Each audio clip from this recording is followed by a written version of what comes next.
Birthday. Thank you thank you. কলিজা তুই আমার, তুই যে নয়নের আলো, লাগে না তুই ছাড়া, লাগে না তো যে ভালো। রূপকথা তুই তো আমারই জীবনের চেয়ে আরো দামি। রূপকথা তুই তো আমারই জীবনের চেয়ে আরো দামি।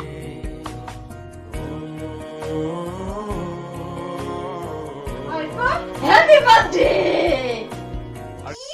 Happy birthday. Thank you thank you. আমার ছোট বাবরে আমাকে এত আইডিয়া করছে। Happy birthday. থ্যাংক ইউ সোনা বাবু। Thank you thank you thank you সোনা বাবু। সোনা বাবু থ্যাংক ইউ। কত আচ্ছা তোকে হিয়ে মলে ছা। মলে যায়, মলে যায়। ছড়া লাগে গানটাই করতে দিল না। Happy birthday. ই বাবা রে। এই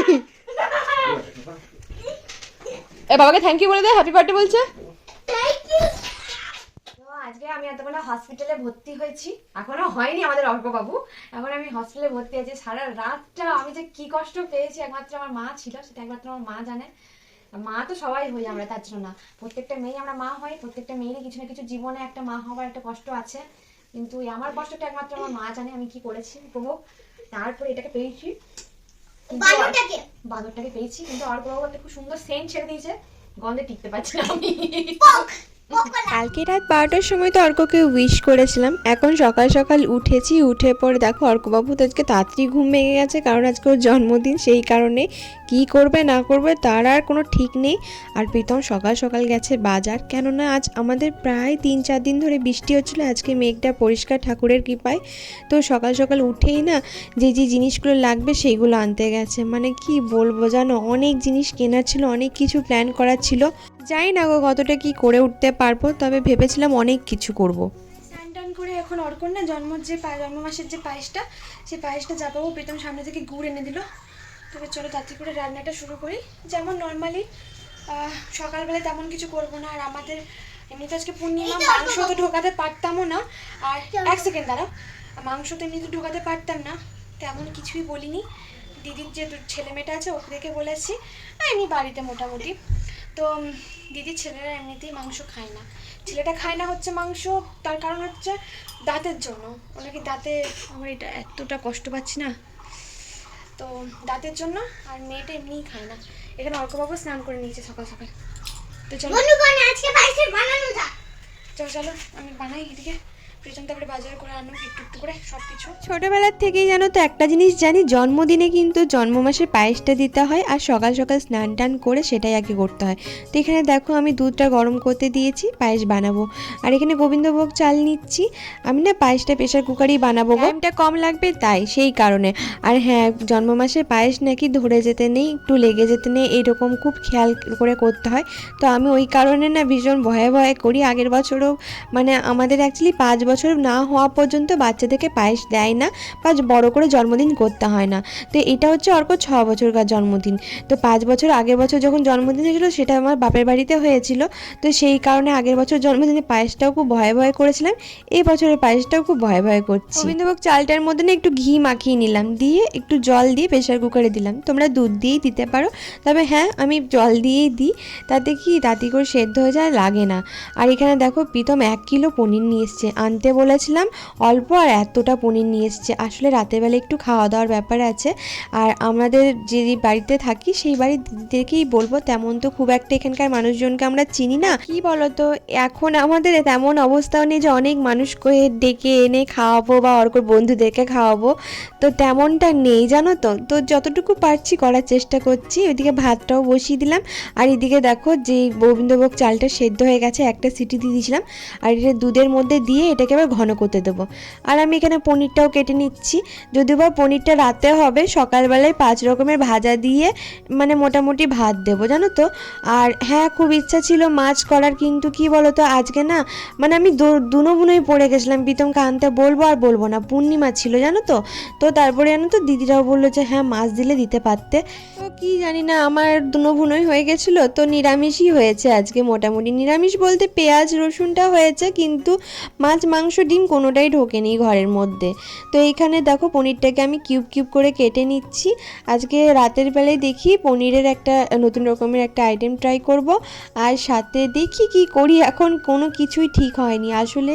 যেই বাড়িতে থাকি সেই দিদিদের ছেলে মেয়েগুলোকেই বলবো। আর এখানে গুড়টা দিয়ে দিলাম, নতুন গুড় নিয়ে এলো প্রীতম। গুড়টার জন্যই আমি পায়েসটা আটকে ছিল, তো আমাকে গুড়টা দিয়ে আবার সে বাজার চলে গেল। আজকে প্রীতম খুব দৌড়ঝাঁপ চলছে, আর কালকে রাতে একটু পায়ে ওর লেগেছিল, পাটা না ফুলেছে। তো জানো তো ওই পা ফোলা নিয়েই সব কিছু করছে, কি আর করা যাবে। হিসাব মতো দেখতে গেলে আমাদের ছেলের এটা প্রথম জন্মদিন, যে জন্মদিনে বাবা মা দুজনকে সাথে নিয়েও খুব আনন্দে কাটাবে। জানি না কতটা কি ওকে আনন্দ দিতে পেরেছি, তবু আমার কেন জানি না ওর মনে হচ্ছে যে ও খুব খুশি হয়েছে ব্যাপারটার জন্য। তো এখানে মুগ ডালটাকেও ভালো করে আমি দেখো নুন হলুদ দিয়ে সেদ্ধ করতে দিয়েছি, একটু মিষ্টিও দিয়ে দিলাম। আমাদের ডালে একটু মিষ্টিটা খায়, তো একটুই খায়, মানে পরিমাণ মতো খায়। তো এখানে পনিরটাও কাটা হয়ে গেছে, এখানে মুগ ডালটাও সেদ্ধ করা হয়ে গেছে। একটু ঘেটে নিচ্ছি, মানে একটু হাতা দিয়ে ঘেটে নিলে ডালটা মোটামুটি ঠিক হয়ে যায়। তো এখানে আলুটা ছুলে নিচ্ছি, 5 রকমের ভাজা হবে, তো আলুটাই ছিল, তো আলুটাকে এখন ছুলে নিচ্ছি। বাকি সবজিগুলো যখন আসবে তখন ওই সবজিগুলো আগে কেটে নেবো। আজকে পুরো দিনটা আমি রেস্ট পাইনি, এমনকি কালকে রাতেও জানো তো আমার ঘুম হয়নি। কেন ঘুম হয়নি সেটাই বলছি তোমাদেরকে। আসলে জানো তো আমার প্রত্যেকটা বছরই না এই দিনটাতে না সেই পুরনো দিনগুলোর কথা আমার মনে পড়ে যায়, যে কিভাবে অর্ককে পেলাম, কিভাবে সেই দিনটা গেছে আমার সব কিছু। তো এখানে দেখো প্রীতম বাজার গেছিলো, তো সেখানেও ভিডিও করেছে। আর এখানে দুটো টুল নিয়ে এসছে আর একটা র্যাক নিয়ে এসছে জানো। তো সেটা পরে একদিন তোমাদের সাথে শেয়ার করব, আজকে আর এই ভিডিওর মধ্যে শেয়ার করব না। তো যেহেতু গেছিলো বাজার, সেই কারণে দুটো একবারে কিনে নিয়ে চলে এসছে, কারণ এই বৃষ্টির জন্য কেনাও হচ্ছে না কিছু না, সেই কারণে। সাথে সবজি বাজারও করেছিল, আর এই যে কেকটাও অর্ডার করতে গেছিলো জানো, কোনো থিম কেক পাইনি। স্পাইডারম্যান ও প্রীতম বলেছিল 2 দিন আগে অর্ডার দিয়ে দিলে মানে ঠিকঠাক পেয়ে যাব, কিন্তু এত বৃষ্টি ঝড় যে কেকের দোকানে আসবে কি।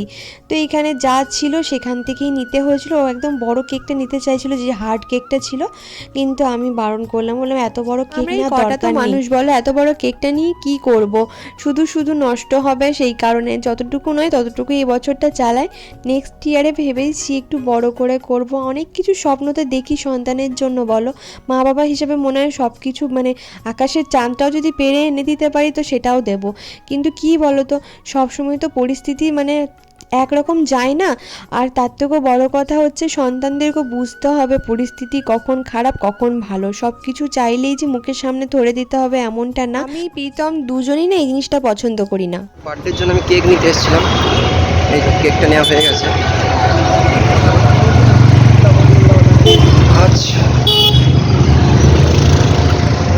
আচ্ছা রাস্তা একদম ফাঁকা, কারণ কি রবিবার তো, রবিবার বাজার বন্ধ হয়, সেই জন্য রাস্তা একদম ফাঁকা। সকাল থেকে কিচ্ছু খাওয়া হয়নি, অর্কর বার্থডের জন্য এদিক ওদিক সব বাজার করে আনলাম। চাটা পর্যন্ত খাওয়া হয়নি আজকে। এই সাদাটা দিয়েছি, এই সন্দেশ যেটা এই সন্দেশের এইটা দিয়ে দেন। হ্যাঁ, আর এটা তো লাগবে। কোনটা? আর আর কি নিবি?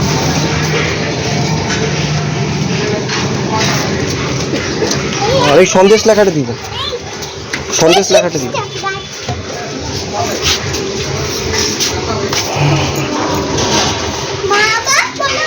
এদিকে এদিকে এদিকে। এখানে না 6 রকমের মিষ্টি নেওয়া হয়েছে, তার কারণ হচ্ছে অর্কর বয়স হচ্ছে 6, তো আমি সেই হিসাবেই ওকে মিষ্টিটা প্রত্যেক বছর দিই। তো এখানে মিষ্টি নিয়ে আমরা বাড়ি যাচ্ছি, দেখ পাচ্ছ তো। চলো চলো ভিডিওটা শেয়ার করে যাক। তো আজকে প্রথমে ভালো লাগবে আমার জন্মদিনটা, চলো দেখা যাক। আর দাও না বলতে। তো আজকে দেখা যাক মায়ের মেয়ে রান্না করছে বনি। তো আজকে দেখতে পাচ্ছ তো আমরা, এটা আমাদের বাড়ি। আরে এসছে দেখো কি ভালোবেসে এসছে ওরা, দেখো কাউকে অমনি করতে নেই, সবাইকে আমাদের। কি ধরবি, পড়ে যাবে, ভাতটা ভেঙে যাবে। তো এখানে অর্কর জন্য বার্থডের জন্য অর্কর মিষ্টি, আর কি নিলাম চিপস। ঠিক, কই অর্ক বাবু, কই অর্ক বাবু? এই তো, কই দেখি মুখটা দেখি। অর্ক এবার ওরা যতক্ষণে ওই বাজার টাজার করে আনছে ততক্ষণে আমি এগুলো করে নিচ্ছি। ওই দুধের মধ্যে কাজুটাকে আর একটু পোস্ত ভিজিয়ে রেখেছিলাম জানো তো, ওই কাজু পোস্তটা একসাথে বেটে নিচ্ছি, একটু পনিরের তরকারিতে দেবো সেই কারণে। আর ভিজিয়ে যেহেতু রেখেছিলাম বাটতে বেশিক্ষণ টাইম লাগেনি, তাড়াতাড়ি করেই হয়ে গেছিলো। তো এখানে কাজুটাকে ভালো করে মানে কাজু আর একটু পরিমাণ মানে ভেবে নাও না কাজুর পরিমাণ বেশি আছে আর 1 চামচের মতো পোস্ত দুধ দিয়ে ভিজিয়ে রেখেছিলাম। তো এবার মোটামুটি এটাকে বেটে নিচ্ছি। তো এটাকে বেটে আলাদা করে আমি এটাকে তুলে রেখে দেবো। আর বাকি যে মশলাটা আছে আদা রসুন জিরে ওগুলোকেও বেটে নেবো জানো তো। অর্ক ভোরবেলাই হয়েছিল, মানে ওই 7:30 নাগাদ হয়েছিল অর্ক। আমার অ্যাকচুয়ালি টাইমটা ছিল হচ্ছে 7:15 এরকম। তো মোটামুটি হতে হতে 7টা 7:30 মানে 7:30 এরকম টাইম হয়ে গেছিলো। আর সেই দিনটা ছিল হচ্ছে সপ্তমী, মানে সপ্তমী পুজো মানে দুর্গা পুজো না, বাসন্তী পুজো হয় না বাসন্তী, সেই বাসন্তী পুজোর সপ্তমীর দিন ছিল। মানে খুব ভালো একটা দিনেও হয়েছিল। আর অর্ক হয়েছিল হচ্ছে ডক্টর বাগচি আছে ওনার আন্ডারে, মানে দুর্গাপুরে যে সিটি নার্সিং হোম আছে সেই সিটি নার্সিং হোমে ডক্টর বাগচি ওনার আন্ডারে। উনি এতটাই আমাকে ভালোবাসতে আর স্নেহ করতো অর্ক হওয়ার পর, উনি আর ওনার আরেকজন যে অ্যাসিস্ট্যান্ট ছিল ডক্টর, তো ওনারা দুজন মিলে অর্কর নাম রেখেছিল হচ্ছে তুফান। যেহেতু আমার নাম বৃষ্টি সেই কারণে আমার ছেলের নাম রেখেছিল তুফান। মানে হয়েই বের করেই বলেছিল আমাকে যে তাহলে বৃষ্টির ছেলের নাম কী দেবো, তুফান। তো তখন থেকে জানো তো মানে এত দস্যিপানা করতো, মানে যখন ওকে সিজার করে বের করা হচ্ছিল তখনই বলেছিল যে খুব দুষ্টু হবে দেখবে। হ্যাঁ দুষ্টু কতটা আমি জানি না, কিন্তু এখন খুব দুষ্টু হচ্ছে।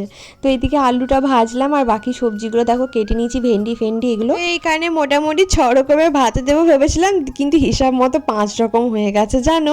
মানে কি বলবো, আমি দেখিও নি জানো, তাড়াতাড়ি করে করতে গিয়ে একটু কুমড়ো ভেজে দিলেও হতো, কিন্তু আমি একদম আমার মাথায় মানে তখন এত তাড়াতাড়ি করছি যে ওকে ঠিক টাইমে পায়েসটা দিতে হবে, একটু দেরি হয়ে গেলে মুশকিল আছে, বারবেলা হয়ে গেলে মুশকিল আছে, হ্যান ত্যান অনেক ব্যাপার আছে। তো এইখানে তাড়াতাড়ি করে আমি এদিকে ভাজছিলাম। আর যেহেতু রাতে রাইস বানাবো তার জন্য সব রকম প্রিপারেশন নিচ্ছিলাম, মানে কেটে কুটিয়ে রাখছিলাম, কারণ অনেক এইটুকু ঘরের মধ্যে সবই হবে। প্রীতম এসে আবার এই ঘরটাকে গোছাবে, একটু বাগাবে, একটু সুন্দর করে সাজাবে, তো সেই সব কিছুই চলছে। আর প্রীতম আজকে মানে সকাল থেকে আমিও যেমন খাইনি ও খাইনি, মানে অর্কর জন্য পুরো উপোস রেখেছে। অর্ক পায়েস খাবে, তারপরে আমরা দুজন একসাথেই খাবো। সকালে উঠেই জানো তো স্নান টান করে পুজো দিয়ে গেছি, ওইটার না আর ক্লিপ তোলা হয়নি, এত হুটাহাপটির মধ্যে ছিলাম যে কিছু আর ক্লিপ তুলে মানে অনেক কিছুই মানে ভিডিও করা হয়নি যতটুকু পেরেছি। আজকে পুরোপুরি আমিও ব্যস্ত ছিলাম, প্রীতমও ব্যস্ত ছিল, সেই কারণে না আর সেইভাবে করে ওঠা হয়নি জানো তো কোনো কিছু। তো এইখানে ভেন্ডিটাও ভেজে নিচ্ছি। এখন অনেকেই বলবো অনেকটা তেল, কিন্তু কি বলতে এই অনেকটা তেলই আমি ভেজেছি, কারণ এই পুরো তেলটার মধ্যেই না মানে এই তেলটা বাঁচবে না, এর মধ্যেই আলুর দমে আলুটা ভাজবো, সব কিছুই হবে, মোটামুটি পনিরটা হবে। তো এই জন্যে একটু বেশি করে তেলটা দেওয়া হয়েছিল। আর এখানে বেগুনটা না ওই হালকা বেসন দিয়ে বেগনি যেরকম করি সেরকম মতো করে নিয়েছি, মানে একদম বেশি করে না। আর লাস্টে এখানে নারকোল ভাজলাম, নুন আর হলুদ মাখিয়ে রেখেছিলাম নারকোলটাকে। তো নারকোলটা একটু ছোটো ছোটো করে কাটলে হতো, কিন্তু লাস্ট মানে টাইমে আমি মানে এত তাড়াতাড়ি করেছি যে কিছু বলার নেই, মানে ঠিক টাইমে ওকে পায়েস দিতে হবে। তো চলো দেখো পায়েস, এবার অর্কর থালাটা আমি সাজাবো সুন্দর করে। এই যে পায়েস দিয়ে দিলাম। দেন এই কাঁসার বাটি কাঁসার থালা সব কিছুই দিদিরা দিয়েছে আমাকে, কারণ এইগুলো আমাদের কালকে নিতে যাওয়ার কথা ছিল, কিন্তু এত হুটোপুটি কি আর সব কিছু হয় বলো। আমি সকালবেলায় যদি বাজার যেতাম তাহলে আমি এই রান্নাগুলো বা এইসব জোগাড়গুলোই বা কখন করতাম। আর প্রীতম এজো দেখো লেস টেস এগুলো নিয়ে এসেছিলো সুন্দর করে সাজিয়ে দেওয়ার জন্য। আবার কেক তো এমনি নিয়ে এসছে, আবার এই ব্রাউনিগুলোকেও নিয়ে এসছে জানো। তো এইখানে একটা ব্রাউনিও ভালো করে সুন্দর করে সাজিয়ে দিলাম, যতটা পারছিলাম সাজিয়ে দিয়েছিলাম। তারপরে দিদিরা বললো বৃষ্টি এই প্লেটটাতে দাও, এইটাতে সুন্দর লাগবে, আর কাঁসার প্লেটটাতে ভাত দাও। তো সেই জন্য দিদিরা মানে এই প্লেটগুলো সব কটাই দিদিদের, মানে আমার তো এখানে কিছু নেই, এত কিছু জিনিস ছিল এখন আবার কিছুই নেই, সেই যা হয়। তো এখানে অর্কর ভাতটাও দেখো সুন্দর করে সাজিয়ে দিচ্ছি 5 রকম ভাজা টাজা দিয়ে। তো যেহেতু অর্ক সকালবেলায় উঠে একটু খাবার খেয়েছিল, কিন্তু কিন্তু আমি আর প্রীতম দুজনই খালি পেটে আছি, মানে পেটে একদম খাবার নেই আর পেট যেন টানছে জানো। তো এখানে সব রকম ভাজা দিয়ে সাজিয়ে দিলাম, মানে এখানে দিয়েছিলাম হচ্ছে নারকেল ভাজা, ভেন্ডি ভাজা, তারপরে বেগুনি, তারপরে ডাল, মুগের ডাল আর আলু ভাজা, আর এখানে দই, পায়েস, নানা রকম মিষ্টি ছিল। অর্ক পছন্দ করে নিয়ে এসেছিলো মিষ্টিগুলো সব কটাই। আমাদের সাধ্য মতো যতটা পারলাম সুন্দর করে সাজিয়ে দিলাম ছেলেকে।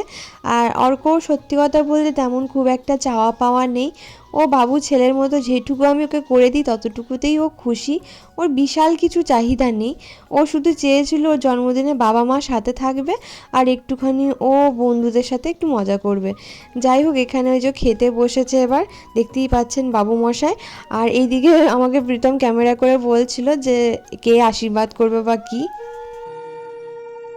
কলিজা তুই আমার, তুই যে নয়নের আলো, লাগে না তুই ছাড়া, লাগে না তো যে ভালো, রূপকথা তুই তো আমারই জীবনের চেয়ে আরো দামি, রূপকথা তুই তো আমারই জীবনের চেয়ে আরো দামি।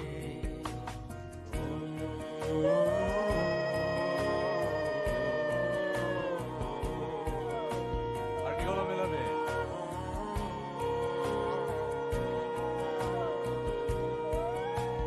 তুই আমার জীবন, তুই ছাড়া মরণ, তুই যে আমারই সাত রাজার ধন, তুই আমার জীবন, তুই ছাড়া মরণ, তুই যে আমারই সাত রাজার ধন। এখন যারা অর্ককে আশীর্বাদ করছে সেই দিদি হলো আমাদের বাড়ির দিদি। এখন আমাদের বাড়ির মানে বলতে পারো মাথার উপর সব থেকে বড় গুরুজন এনারাই। যেহেতু আমরা আমাদের ফ্যামিলি বা পরিবার থেকে অনেকটাই দূরে চলে এসেছি, তাই এনারা আমাদেরকে এতটাই আপন করে নিয়েছে কিছু বলার নেই। দেখো, পৃথিবীতে স্বার্থ ছাড়া কেউই চলে না, এটা সত্যি কথা। এমনও মানুষের সাথে মিশেছি যতদিন আমরা করেছি তারাও ততদিন আমাদেরকে করেছে, যখন আমরা করিনি তারাও আমাদের সাথে স্বার্থতা দিয়ে ছেড়ে দিয়েছে। কিন্তু এই মানুষগুলোর কথা আমি কি বলবো সত্যিই জানি না। এনারা সেই মানুষ যাদেরকে আমরা কোনোদিনও সেইভাবে কিছু করতেও পারিনি, সুযোগ সুবিধা তো অনেক দূরের কথা। এনারাই আসার পর থেকে আমাদেরকে এত পরিমাণে সাহায্যের হাত বাড়িয়ে দিয়েছে যে কিছু বলার নেই। তো এইটা হচ্ছে দিদির মেয়ে, তো যেহেতু অর্কর থেকে অনেকটাই বড়, এখন 7-8-এ পড়ছে, তো সেই কারণে আমি বলেছিলাম যে যেন ওর ভাইকে ভালো করে আশীর্বাদ করে।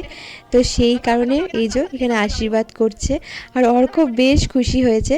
আর এই হলো দিদির ছেলে বাবু, অর্কর থেকে 1 বছরের বড়। তো সেই কারণে আমি বলেছিলাম বাবুকে যে ভাই হয় যেহেতু একটু পায়েস খাইয়ে ওকে যেন ভালো করে আদর করে দেয়। তো আর এখানে দেখো সবাই ওকে টাকা দিচ্ছিল, তো আমি ভাবলাম ঠিক আছে চলো আমি দিদি, সব টাকা তো আমার পকেটে এসেই পড়বে।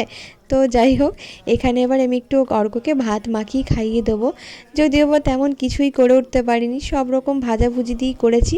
তবে হ্যাঁ, অর্কবাবুর কিন্তু এইগুলো খুব প্রিয় খাবার, তো সেই কারণে আমি আর অতটা ভাবিনি যে আর কি কি দেওয়া যায় আর কি কি দেওয়া যায় না। সত্যি কথা বলতে সোশ্যাল মিডিয়া খোলার পর থেকে, মানে যবের থেকে আমি সব কিছু ছেড়ে ছুড়ে প্রীতমের সাথে এখানে চলে এসেছি, তখন থেকে আমাকে খারাপ নয় ভালো নয় অনেক রকম কথাবার্তা শুনতে হয়েছে। প্রথম যদিও বা খারাপ লাগতো, কিন্তু এখন আর একদমই খারাপ লাগে না। কেন লাগে না জানো? আমরা এই 3টে মানুষ নিজেদের জগতে ভালোই আছি। অনেকটা ওই রূপকথার গল্প হয় না, সেই রকমই জানো তো। জীবন কখনো রূপকথার গল্প হয় না, এটা কিন্তু বাস্তব। কিন্তু কি বলতো, মাঝে মাঝে কিছু কিছু মোমেন্ট না এমন হয়ে যায় সেই অনেকটা রূপকথার গল্পের মতনই লাগে। এখানে অর্ক আমাকে প্রণাম করার চেষ্টা করছিল। আজকে আমার মনটা হেভি খুশি, কারণ আমি ভাবিনি এতটা সুন্দর করে হবে। দিদিরা এতটাই মানে আপু, মানে সবকিছু ওনারাই দিলেন, কাঁসার বাটি, থালা, এগুলো সবই, প্লেট থেকে শুরু করে। চাইতে বসে বাপ খাচ্ছে। অর্ক বস খাইবি? না খাইতে পারবো হ্যাঁ খাই দে বাবা, না খেতে পারবো আচ্ছা খাই দে। মাটির পিতা আমিও আছি একটু। মধ্যে পড়তে ভাই। না না খাই দে খাই দে। ভাত খাবে? নিজে নিজে খাবে? ও নিজে নিজে একটু হাই দাও তুমি একটু দে দইটা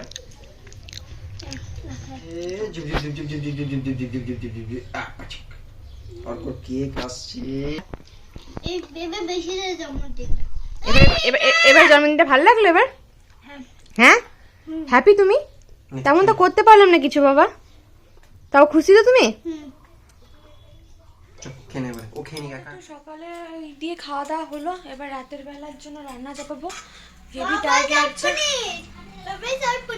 আলু সবজি। এত টায়ার্ড লাগছে কিন্তু রান্না করতে হবে। ওই ড্রয়িংটা করেছে happy Holi and happy birthday. Arko জন্মদিনের ব্লগটা পার্ট করে আসবে, না হলে অনেকটা বড় হয়ে যাবে ভিডিওটা। সেই কারণে এই ভিডিওটা এখানেই শেষ করব। রাতেরটা যেটা সেলিব্রেশন করা হবে, একটু আসতে বলেছি তো, রাতে যে সেলিব্রেশনটা হবে সেটা একটা মানে পার্টে আসবে, নাহলে অনেক বড় হয়ে যাবে ভিডিওটা। আর